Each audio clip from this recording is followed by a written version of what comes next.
नमस्कार मित्रों, आपका भारत न्यायिक सहायता केंद्र चैनल पर स्वागत है। आज का प्रश्न है संविधान से। प्रश्न है, क्या संविधान के अनुच्छेद 21 के अंतर्गत जीवन के अधिकार में मरने का अधिकार भी शामिल है?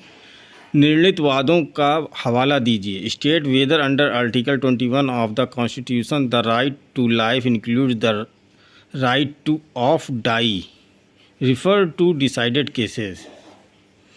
उत्तर, मरने के अधिकार को जीने के अधिकार में शामिल किया जाए या न किया जाए, इस विषय पर न्यायालय में विभिन्न मत रहे हैं।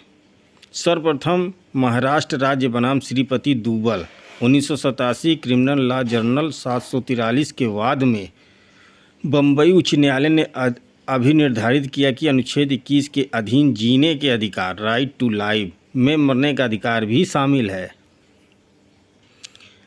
अब इसके विपरीत चेत्रा जगदेश्वर बनाम आंध्र प्रदेश राज्य 1988 क्रिमिनल लॉ जर्नल 549 के वाद में आंध्र प्रदेश राज्य के उच्च न्यायालय ने अभिनिर्धारित किया कि जीवन के अधिकार में मरने का अधिकार शामिल नहीं है।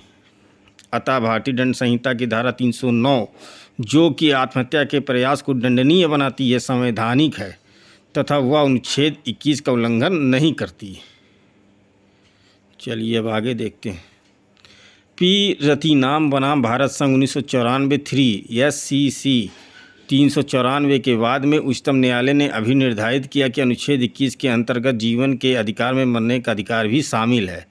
अतः भारतीय दंड संहिता की धारा 309 अनुच्छेद 21 की विरुद्ध होने के कारण असंवैधानिक है। उच्चतम न्यायालय ने कहा कि भारतीय दंड संहिता की धारा 309 अनुच्छेद 21 के विरुद्ध होने के कारण असंवैधानिक है। उच्चतम न्यायालय ने कहा कि भारतीय दंड संहिता की धारा 309 क्रूर तथा न्याय के विरुद्ध है, क्योंकि वह ऐसे व्यक्ति को दंड देने का प्रावधान करती है जो पहले से ही पीड़ित है और जिसे मानसिक रोग से जूझने की सलाह की आवश्यकता है और दूसरों को कोई हानि नहीं पहुंचाता है।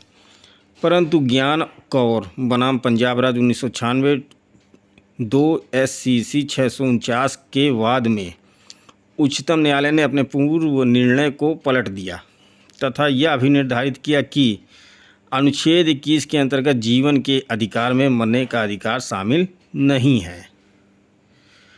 न्यायालय ने कहा कि जीवन के अंतिम क्षण तक गरिमा से मरने के अधिकार की तुलना जीवन की सामान्य अवधि को कम करके अप्राकृतिक रूप से मरने का अधिकार नहीं कही जा सकती है। मरने का अधिकार तथा जीने का अधिकार एक दूसरे के विरोधी हैं, इसलिए वे एक दूसरे में शामिल नहीं हो सकते हैं। अतः वर्तमान में अनुच्छेद 21 के संदर्भ में यह स्पष्ट है कि जीवन के अधिकार में मरने का अधिकार शामिल नहीं है। Thanks for watching. Please like, comment, subscribe and share.